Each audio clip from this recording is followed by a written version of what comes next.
With only hours left before the needle was set to pierce his vein, Larry Micheal stunned everyone inside Texas's death chamber with a final request no one saw coming. He didn't ask for a steak, a cigarette, or a phone call. He didn't ask for a priest or a letter home. He wanted one thing and one thing only, to see his dog Luke, a German shepherd he had raised from a starving pup in the streets.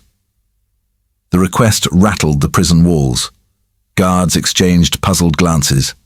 Even the warden leaned back in his chair, fingers steepled, trying to process it. A man about to die choosing a dog over people? It was unheard of. But Larry was different. For 15 years he had sat on death row, insisting to anyone who would listen, "I didn't kill her, I stole, yes, but I didn't kill." His voice never wavered, his story never changed. Still, no one believed him. The courts branded him a murderer. The papers called him a monster. Now, in the silence of his final hours, it wasn't forgiveness he wanted, not even freedom. Just 10 minutes with the only soul who had never judged him. The warden eventually gave in, under strict conditions. The yard. 10 minutes. That morning, the air inside the penitentiary grew heavy, like the very walls knew something was coming. Boots echoed on concrete. Keys rattled in steel doors. And when the far gate creaked open, Larry's breath caught. There was Luke, older, greyer but unmistakable. The dog bounded forward, tail whipping like a flag. Larry dropped to his knees, arms open. For a fleeting moment, there was no prison, no death warrant, just a man and his dog reunited. But then, everything shifted. Luke froze mid-wag, muscles tensed, ears forward, a growl rumbling from deep inside his chest. He wasn't looking at Larry anymore. His eyes locked onto someone else in the yard. A guard. Officer Bernard Shaw. And in that instant, the countdown to Larry Micheal's execution turned into something far darker. A battle for the truth. Before death row, he was just a boy. Larry Micheal came into the world already carrying the weight of someone else's choices. He was born in the summer heat of 1990 in a small shotgun house in Henderson, Texas. His father, Raymond, was a man known more for his fists than for his work ethic. Raymond drifted from job to job, oil fields 1 month, logging crews the next, until the drinking swallowed everything. By the time Larry was old enough to remember, the man was either gone or raging, the sound of shattering bottles echoing through the thin walls. Larry Micheal never remembered much kindness in his childhood. His earliest memories weren't of bedtime stories or warm embraces, but of shouting, slammed doors, and the smell of alcohol on his father's breath. Raymond Micheal was a tall, mean man, his fists as quick as his temper. When Larry was barely 8 years old, walked out, leaving behind a trail of bruises on his wife and 3 children who would never know stability. His mother, Denise, wasn't much better. She was beautiful in a hollow way, with painted lips and a wardrobe that swallowed every dollar she earned. She drifted through the nights, chasing men and drinks, never once asking if her children had eaten.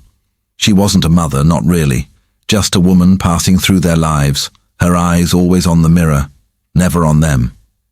So the responsibility fell on Larry. By the time he was 9, he was changing diapers, heating canned beans over the stove, and walking his little brother and sister to school with shoes that barely held together. Teachers saw the dark circles under his eyes, the way he smelled of smoke and hunger, but no one did much more than whisper. Poverty was common in East Texas. Children like Larry slipped through the cracks every day. At home, nights were the hardest. The apartment walls were thin, and Larry could hear his mother laughing with strangers in the next room while his siblings cried themselves to sleep. He'd crawl into bed between them, stroking their hair, promising, "I got you. I'll always take care of you." They believed him because they had no one else. School was never an option for long. Larry loved learning. Numbers came easy, and he dreamed once of being an engineer. But books didn't put food on the table. By 12, he was skipping classes to haul groceries, sweep floors, anything that earned a few coins for bread. When that wasn't enough, he stole. Not out of thrill, but out of necessity. A loaf of bread slipped under a jacket, a carton of milk tucked in a bag. Each theft carved away at his innocence, but his siblings never went hungry. By 14, Larry had become both brother and father to his siblings, but also something darker, a boy hardened by neglect, easy prey for the streets. That's when Bernard entered the picture. Bernard Shaw lived 2 houses down, a wiry white boy with a cruel grin and a knack for trouble. He came from a broken home too, but unlike Larry, Bernard craved chaos. He pulled Larry into petty crimes, lifting wallets, breaking into cars, always whispering promises of easy money. Larry tried to resist. He still had his siblings, still clung to the hope that he could keep them afloat. But desperation makes bargains. The more nights his mother disappeared, the more bills piled up, the easier Bernard's voice became to follow. Then, in the middle of this mess, Luke appeared. A skinny German shepherd pup, ribs showing, abandoned near the railroad tracks. Larry found him trembling in the dirt, whimpering for scraps. Something in that moment shifted. He scooped the pup into his arms, and for the first time in years, he felt needed in a way that wasn't crushing. Luke wasn't just another mouth to feed, he was a companion, a lifeline. Raising Luke gave Larry purpose. The dog followed him everywhere, slept curled at his feet, and licked away the tears Larry never let anyone else see. With Luke, he began to believe he could climb out of the hole life had dug for him. He stole less, worked harder, dreamed again. For a brief time, the boy who had carried his siblings like weights on his shoulders began to imagine a different future. But Bernard wasn't done with him. One night, he came with a plan. A job too easy to ignore. A rich woman with a pair of earrings worth more than they'd ever seen. "Just one night, Mike," Bernard said. "Then you can buy food for that mutt. Buy food for your family. Quick in and out." Larry looked at Luke's empty bowl, at his siblings curled on the floor, and felt that old familiar hunger gnawing at him. Against his better judgment, he agreed. That choice would lead him into the darkest night of his life, the night Mrs. Debbie would never wake again. The night of the murder began like so many others in Henderson, Texas. Humid air thick with the smell of pine and dust, crickets chirping in the dark. Larry had tried all day to stretch what little food was left, but by nightfall Luke had whined at the empty bowl, pawing at it with hunger. Larry's siblings were asleep on the floor, their stomachs empty too. That sound, the dog whining, was the last push. Bernard arrived just after sunset, a cigarette tucked behind his ear. His bike leaned against the crooked fence. He wore that reckless grin Larry knew too well. "Come on, man. I got us a score. Quick and easy. Nobody even gonna know." Larry rubbed his hands over his face, torn between guilt and desperation. "I don't know, B. I've been trying to stay clean. Probation officer's already on me." Bernard waved him off. "It's just some earrings. Old lady keeps them by the dresser, my cousin told me. We in and out. 5 minutes. You can buy dog food, groceries, hell, even new shoes for your little brother." Larry glanced at Luke, lying curled in the corner, his ribs pressing through fur. That image sealed it. Against his better judgment, he followed Bernard out into the humid night. They crept through back alleys until they reached Pine Street, where Mrs. Debbie's modest house sat under the dim glow of a porch light. She was 75, a retired nurse everyone in town seemed to know, the kind of woman who once gave Larry soup when his mother disappeared for days. He hadn't wanted this to be the house, but Bernard led the way. Bernard slipped a screwdriver under the back window, popping it open with practiced ease. Larry's heart pounded as he followed him inside. The house smelled of lavender and mothballs, familiar and unsettling. Every creak of the floorboards felt like thunder. In the bedroom, Bernard pointed to a small jewelry box. Larry opened it with shaking hands, finding the earrings just as promised. They were delicate, silver with small stones glinting in the dim light. He pocketed them quickly, whispering, "That's it. Let's go." But Bernard lingered. His eyes darted toward the hallway. Larry grabbed his arm. "We said quick. In and out." Reluctantly, Bernard nodded. They slipped back out the window, sneakers crunching against the dry grass.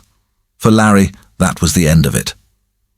He hurried home, clutching the earrings, already planning how to pawn them for dog food and a bag of groceries. He never looked back. But Bernard did. After parting ways with Larry, Bernard circled back. The thrill had his blood pumping, and the sight of Mrs. Debbie stirring in her bed lit something darker inside him. He re-entered the house, this time not for jewelry but for violence. Mrs. Debbie woke to the sound of footsteps. Before she could scream, Bernard was on her. He pinned her down, covering her mouth, his breath reeking of cigarettes and sweat. She struggled, her frail hands clawing at his arms. What began as a twisted act of control turned into assault. The retired nurse fighting for her life against the boy she once handed candy to on Halloween. When she bit his hand, Bernard snapped. In the struggle, he struck her with a heavy lamp from the nightstand. The crack echoed through the quiet house. Her body went limp, her breath gone. In an instant, Bernard had crossed a line no one could undo. He fled into the night, wiping his hands on his jeans, leaving behind a shattered lamp, bruises on an old woman's skin, and a crime scene that would condemn Larry. Back at home, Larry fed Luke pieces of bread crust, believing the earrings would bring relief in the morning. He thought the night was over. He didn't know Bernard had gone back, didn't know a woman lay dead in her bed because of his friend's hunger for power. By dawn, Henderson buzzed with shock. Mrs. Debbie had been found, violated, beaten, murdered. The news spread like wildfire through the small town, sparking outrage and fear. The sheriff needed someone to blame, and quickly. The morning after Mrs. Debbie's body was found, Henderson, Texas was a town on edge. The retired nurse had lived there for decades, respected by all, and the brutality of her murder spread like wildfire. Everyone wanted justice, and they wanted it fast. That same morning, a neighbor stepped forward. An older white woman named Caroline Jennings swore under oath that on the night of the murder he'd seen 2 black boys lurking around the nurse's house. She said that Larry boy. She described their movements, their laughter in the dark. It was enough for the sheriff, desperate to calm the panic sweeping through town. The fact that one of those boys was actually white, Bernard Shaw, never crossed his mind. To Jennings, in the haze of porchlight and prejudice, they both looked guilty. Larry's name came up almost immediately. He was known to police already for petty theft and truancy. His family's apartment sat just 5 blocks away from Debbie's home. To the sheriff, it was a perfect fit. By noon, officers were knocking down his door. The ambush was swift and merciless. Larry was feeding Luke scraps when the sound of boots and shouts filled the small apartment. His younger brother and sister screamed as deputies stormed the room. Before Larry could react, he was shoved against the wall, wrists wrenched behind his back. In his pocket, they found the earrings. The same delicate pair he had stolen, silver with small stones that glinted under the light. When Debbie's granddaughter was called in to identify them, she gasped, hand over her mouth, and confirmed they were her grandmother's. That moment sealed Larry's fate before he even set foot in a courtroom. The interrogation was brutal. Detectives leaned in close, slamming fists on the table, demanding he confess to the murder. Larry, barely 18, stammered through tears, "I didn't kill her. I took the earrings, yes, but I swear I didn't touch her. I didn't do it." He repeated it over and over, his voice hoarse, his body trembling. But to the men across the table, he was just another criminal trying to save his own skin. When Larry mentioned he wasn't alone that night, that Bernard had been with him, the detectives brushed it aside. "Who's gonna believe you?" one sneered. "You want us to think a white boy did this? Stop wasting our time." The words cut deep, but Larry said nothing more. Out of some twisted loyalty, out of fear, or maybe just disbelief that Bernard could be capable of such horror, he kept his friend's name buried. The trial came quickly. Henderson County Courthouse was packed with people, the air thick with whispers and judgment. The prosecution painted Larry as a monster, a boy from a broken home, a thief who had escalated from stealing candy bars to committing a savage murder. They held up the earrings as damning proof, waved them before the jury like relics of guilt. They brought in the neighbor, Caroline Jennings, who pointed across the room and said, "That's the one I saw, him and another boy, both black." The courtroom barely blinked. The defense was weak, overworked, and unprepared. Larry's lawyer urged him to plead guilty to avoid the death penalty, but Larry refused. "I didn't kill her," he said firmly. "I won't say I did." He took the stand, his voice steady but desperate, telling the jury how he had stolen but never spilled blood, but his words fell on deaf ears. The granddaughter testified, holding back tears, describing her grandmother's gentle nature, her kindness, the way she wore those earrings on Sundays. Each word tightened the noose around Larry's neck. By the end, the jury didn't see a scared boy. They saw a murderer who had violated the sanctity of their community. The verdict came swift, guilty of capital murder. The sentence, death. Larry was barely 20 when he was led out of the courtroom in shackles, his mother absent, his siblings sobbing in the back row. As the judge's gavel fell, the air seemed to collapse around him. For stealing a pair of earrings, for being seen in the wrong place, for being black in a white man's story, Larry Micheal was condemned to die in the state of Texas. And so began his 15 years on death row. 15 years of shouting into the void, "I didn't kill her." 15 years of silence from the friend who had once called him brother. 15 years of waiting for a truth only one other soul knew, his German shepherd, Luke, who never stopped remembering. Larry arrived at Pulaski Unit in Livingston, Texas, the state's notorious death row. Here men lived in near-total isolation, tiny cells, steel doors, 23 hours a day alone with nothing but their thoughts. The fluorescent lights never dimmed, a reminder that time itself belonged to the state. At first Larry was defiant. He told himself he was innocent, told anyone who'd listened that Bernard had been the real monster that night. He replayed the scene over and over, how he'd walked out of the apartment, unaware of what Bernard did to Mrs. Debbie, but no one seemed to care. To the system, Larry was the boy with the stolen earrings in his pocket. And then came the cruelest twist of fate. One afternoon during his first year inside, while being escorted to the yard for his single hour of sunlight, Larry froze. Across the fence, in a crisp guard's uniform, stood Bernard. The same Bernard who had dragged him into that apartment. The same Bernard who had violated and killed Mrs. Debbie while Larry left. Bernard didn't flinch, didn't even glance at him. Just walked past like Larry was a stranger. The sight crushed Larry's chest. The man who had set him up, the one who should have been beside him in that cell, was now wearing the uniform of the state, his captor instead of his co-defendant. Bernard never acknowledged him, not once in all the years that followed. But sometimes Larry swore he caught Bernard's smirk, that same sly grin from their youth flashing as he walked the tiers with keys jangling at his side. Years blurred together. Letters from his siblings grew fewer. His mother vanished into her own life, never once visiting. His father died of cirrhosis before Larry even knew he was sick. The weight of being forgotten pressed harder than the death sentence itself. He saw other condemned men come and go, some cracked, screaming at the walls until guards dragged them to the infirmary. Some grew quiet, hollowed-out shells waiting for their name to be called.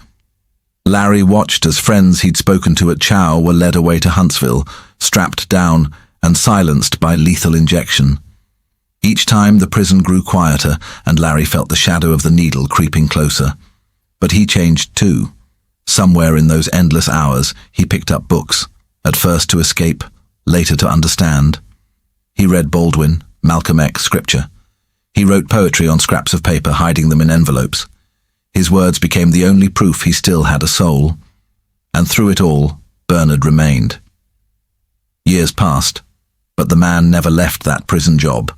He was always in the periphery, sometimes posted near visitation, sometimes checking the tiers. Never speaking, never breaking cover. It was almost worse than open torment. To Larry, it was proof the world had twisted itself beyond repair. The guilty free, the innocent condemned. Every appeal failed. His lawyers argued eyewitness mistakes, racial bias, Bernard's hidden hand in the crime. But Texas courts were unyielding. The state wasn't interested in shades of truth. It had its black defendant, its conviction, and its sentence. By his 30s, Larry's hair had begun to grey. His body carried the weight of years in confinement, but his heart carried heavier. Watching Bernard, older, thicker, smug, striding the halls in a uniform while he rotted in a cage, was its own execution, happening day after day. And then the paper came, slid under his cell door. His execution date. Larry sat on his bunk staring at it, feeling a strange calm. The clock that had haunted him for decades had stopped counting forward. Now it was counting down. The execution date was set, April 2025. Larry had spent nearly 16 years inside, and the machine of Texas justice was ready to finish what it had started. But when the warden asked for his final request, Larry didn't ask for steak, for cigarettes, or for a phone call. His voice was steady, almost too quiet. "I want to see Luke. My dog. Just one last time."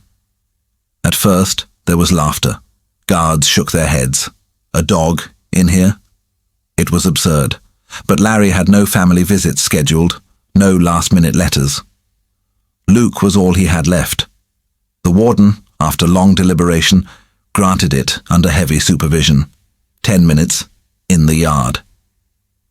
That morning, as the far gate creaked open, Larry's chest tightened.